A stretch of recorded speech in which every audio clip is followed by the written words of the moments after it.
Capítulo 104 Obreiros do Escritório de Publicações. Darei aqui 2 testemunhos, um dos quais escrito em março de 1867 e dirigido a todos os que trabalham no escritório da Review, o outro dirigido aos jovens que ali trabalham. Sinto dizer que todos os que foram admoestados desatenderam, uns mais, outros menos, aos testemunhos.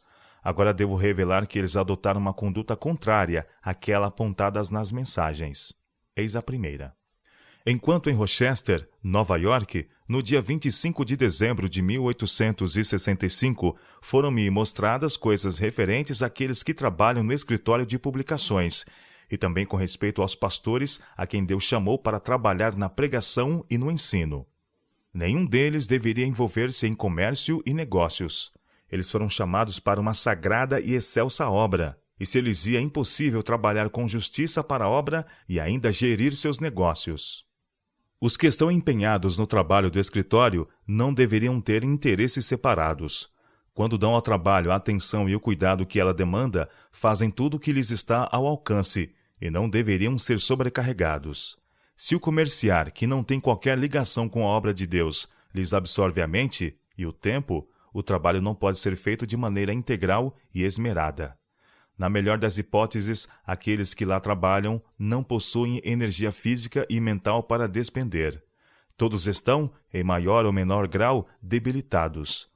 Uma causa tal, um tal sagrado trabalho em que estão empenhados, exige muito das faculdades mentais. Eles não devem trabalhar mecanicamente, mas santificar-se para o serviço e agir como se a causa fosse uma parte deles próprios, como se houvessem investido alguma coisa nessa grande e solene obra. A menos que tomem interesse nessa questão, seus esforços não serão aceitáveis a Deus. Satanás é muito astuto, diligente e ativo. Seu poder especial é exercido sobre aqueles que estão envolvidos na obra de pregação ou publicação da verdade presente. Todos aqueles que têm vínculos com esse trabalho necessitam vestir a armadura completa, pois são alvos especiais dos ataques de Satanás. Vi que há perigo de se tornarem desatentos e assim permitir que Satanás consiga entrar e imperceptivelmente desviar-lhes a mente da grande obra. Aqueles que preenchem cargos de responsabilidade no escritório estão em perigo de ter a obra em menor conta e perder a humildade e a simplicidade que sempre caracterizou esse trabalho. Satanás tem como objetivo especial atingir um dos administradores da obra, o qual possui grande experiência quanto ao surgimento e progresso da verdade presente. Ele quer tirá-lo do caminho para poder afetar as mentes inexperientes e que não estão completamente consagradas à obra. O Senhor decidiu restaurar a saúde a meu marido, depois de outros se terem familiarizados com as responsabilidades que ele tinha e sentiram um pouco do cansaço delas decorrente. Ao mesmo tempo, esses nunca empenharam totalmente suas energias físicas e mentais no trabalho, arriscando-se como Tiago se arriscou. Nunca teriam de fazer o que ele fez, pois não permaneceriam em seus postos se houvessem de passar pela 20ª parte do que ele passou.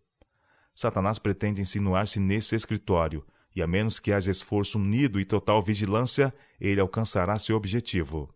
Alguns se elevarão acima da simplicidade da obra e sentirão que são capazes, quando sua força é completa fraqueza. Deus será glorificado nessa grande obra. Se eles não alimentarem uma profunda e constante humildade e firmar confiança em Deus, confiarão em si mesmos, entregar-se-ão à autoconfiança, e um ou mais deles provará o amargo cálice da aflição. À medida que a obra cresce, há grande necessidade de total confiança em Deus e dependência do poder superior. Também de completo interesse e devoção ao trabalho. Interesses egoístas precisam ser postos de lado. Deve haver mais oração, mais meditação, pois essas coisas são prioritariamente necessárias ao sucesso e prosperidade da obra. Um espírito mercantilista não deve ser tolerado em nenhum dos que trabalham no escritório. Se for permitido, a obra será negligenciada e arruinada. As coisas comuns serão postas no nível das coisas sagradas. Há um grande perigo de que os que estão ligados a essa obra trabalhem meramente por seus salários. Não manifestam nenhum interesse especial pela obra. Seu coração não está nela e não possuem nenhum senso especial de seu sagrado e exaltado caráter. Há grande risco de que os que dirigem a obra se tornem presunçosos, exaltados e prejudiquem a causa, marcando-a com impressões humanas em lugar das divinas. Satanás é muito atento e perseverante, mas Jesus vive e todos os que o tornam sua justiça e defesa serão particularmente sustidos. Foi-me mostrado que os irmãos A, B e C estavam em perigo de prejudicar sua saúde por ficar grande parte de seu tempo em salas quentes e abafadas. Esses irmãos precisam de mais exercício físico. Seu trabalho é sedentário e, na maior parte do tempo, eles respiram um ar impuro e aquecido. A falta de exercício produz circulação lenta e eles se arriscam a abalar permanentemente a saúde por desatendimento às leis de seu ser. Se violarem essas leis, padecerão a segura penalidade de que, de alguma forma, meu marido sofreu. Não serão mais preservados do que ele o foi. Nenhum deles é capaz de suportar, mesmo uma pequena parcela da sobrecarga física e mental que ele suportou. Esses irmãos fizeram o trabalho enfrentando as mais violentas batalhas, as mais dolorosas provas, para levar a causa da verdade até seu estado presente. Uma grande e solene obra, porém, está diante de nós e ela exige sua dedicação. E também do irmão D, que se acha sob perigo de presunção. Deus o provará, e ele precisa estar cingido com a verdade e vestido com a armadura da justiça, ou cairá nas mãos do inimigo. Todos esses irmãos necessitam aderir mais estrita e perseverantemente a um regime alimentar simples e saudável, pois todos se acham em perigo de congestão cerebral e paralisia para um ou mais, ou todos eles, se continuarem vivendo descuidosa ou imprudentemente. Vi que Deus havia selecionado o irmão B para essa grande e exaltada obra. Ele teria cuidados e encargos, todavia, todos esses seriam mais facilmente suportados com verdadeira devoção e consagração à obra. Irmão B, você precisa de profundos goles da fonte da salvação e santificação. Sua vontade não está totalmente rendida à vontade de Deus. Você acha que não pode agir diligentemente. O irmão, porém, tem falhado em andar na prazenteira luz porque não pode ver que Cristo Jesus o precede no caminho. Ocupando o cargo que ocupa, você tem em tudo ferido a si próprio e influenciado a outros. Se você andar contrariamente com Deus, ele andará contrariamente com você. Deus deseja utilizá-lo, mas o irmão precisa morrer para o próprio eu e sacrificar seu orgulho.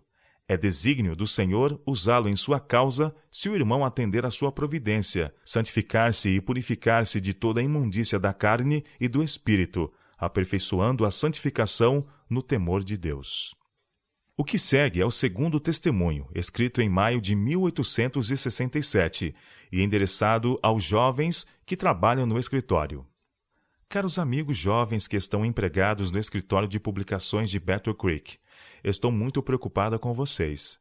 Tem-me sido repetidamente mostrado que todos os que estão ligados à obra de Deus na publicação da verdade, para ser espalhada por todas as partes do campo, devem ser cristãos, não apenas no nome, mas por obra e em verdade.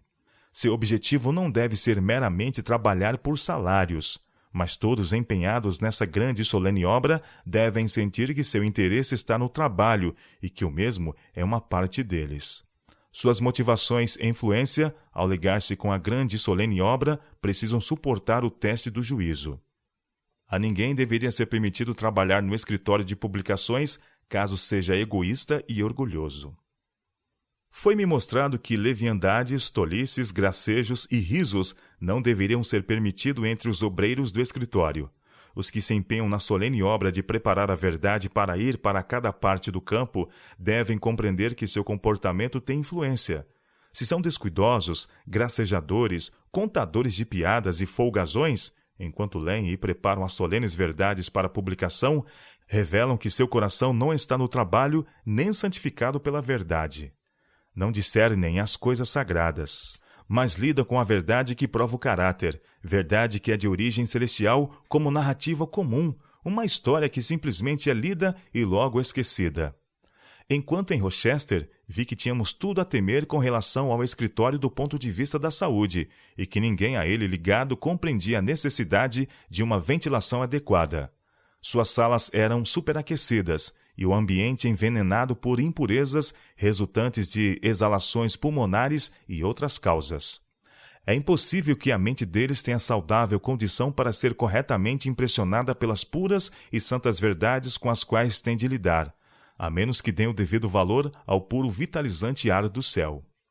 Foi-me mostrado que casos que se acham tão intimamente ligados à verdade revelada não derem em sua vida evidência especial de que estão se tornando melhores pela verdade que é mantida constantemente perante eles, se sua vida não testifica do fato de que amam a verdade e seus sagrados reclamos mais e mais ferventemente, estão se tornando mais endurecidos e serão cada vez menos afetados pela verdade e trabalho de Deus, até que se acham destituídos das emoções do Espírito de Deus, mortos para a impressão das verdades celestes. Não discernirão as coisas eternas, antes serão postas num baixo nível, como as coisas comuns.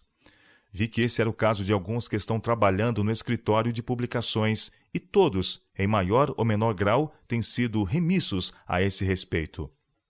Vi que a obra da presente verdade deve atrair o interesse de todos. A publicação da verdade é um plano ordenado por Deus, como meio de advertir, confortar, reprovar, exortar ou convencer a todos cuja atenção o mensageiro silencioso e mudo vier a ser apresentado. Anjos de Deus têm sua parte a desempenhar no preparar corações para serem santificados pelas verdades publicadas, a fim de que possam preparar-se para solenes cenas que se acham perante eles. Ninguém naquele escritório está capacitado para a importante obra de administrar cuidadosamente assuntos ligados à publicação da verdade. Os anjos precisam estar-lhes próximos para guiá-los, aconselhá-los e contê-los, ou se manifestará a sabedoria e estultícia dos agentes humanos. Vi que anjos estavam frequentemente no escritório, nos salões de dobragem e impressão. Pude ouvir o riso, os gracejos e as conversas ociosas e tola. Mais uma vez vi a vaidade, o orgulho e egoísmo. Os anjos pareciam tristes e se retiravam magoados. As palavras que ouvi, as mostras de vaidade, orgulho e egoísmo produziram-me suspiros de angústia, enquanto os anjos saíam das salas desgostosos. Disse um anjo: os mensageiros celestes vieram para abençoar, para que a verdade levada pelos pregadores silenciosos pudessem ter um santo poder para cumprir sua missão. Mas os que estavam empenhados nessa obra estavam tão distantes de Deus, possuíam tão pouco do divino e se achavam tão conformados com o espírito mundano que os poderes das trevas os controlavam, insensibilizando-os às impressões divinas. Ao mesmo tempo, esses jovens estavam enganados e pensavam que eram ricos e cheios de bens, de nada tendo falta, e não sabiam que eram pobres e miseráveis, cegos e nus. Os que lidam com a preciosa verdade como se fosse areia, não sabem quantas vezes sua insensível indiferença para com as coisas eternas, sua vaidade, amor próprio, orgulho, gracejos e tagarelice insensata afastaram os mensageiros do céu do escritório. Em comportamento, palavras e atos, todos no escritório devem ser reservados, modestos, humildes e desinteressados como seu modelo, Jesus, o querido Salvador. Deveriam buscar a Deus e obter justiça. Esse não é um lugar para brincadeiras, visitação, ociosidade, risos ou palavras inúteis. Todos devem sentir que estão fazendo uma obra para seu mestre.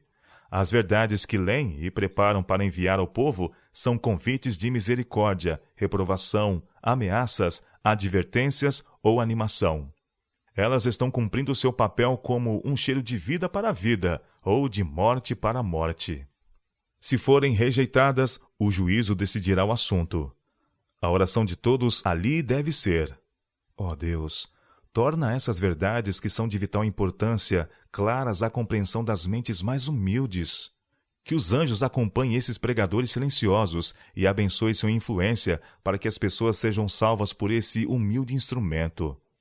O coração deve arder em fervente oração enquanto as mãos estão ocupadas. Satanás não terá liberdade para agir, e a pessoa, em lugar de ser estimulada à vaidade, será constantemente refrigerada como jardim regado. Os anjos se deleitarão em estar perto de tais obreiros, pois sua presença será continuamente encorajada por eles. Um poder assistirá às verdades publicadas. Divinos raios de luz provindos do santuário celestial acompanharão as preciosas verdades. Assim, os que as lerem serão refrigerados e fortalecidos, e os que se opõem à verdade serão convencidos e compelidos a dizer: essas coisas de fato são assim e não podem ser contestadas. Todos devem sentir que o escritório é um lugar santo, um lugar tão sagrado como a casa de Deus. Mas o Senhor tem sido desonrado pela frivolidade e leviandade acariciadas por alguns que estão ligados à obra. Vi que estrangeiros frequentemente saíam do escritório desapontados. Eles o haviam associado com tudo o que é sagrado, mas quando viram os jovens ou outros ligados ao escritório possuindo tão pouca seriedade, descuidados em palavras e atos, questionavam se realmente esta era a obra de Deus que preparava um povo para ser trasladado para o céu. Possa Deus abençoar a todos quantos este testemunho se refere.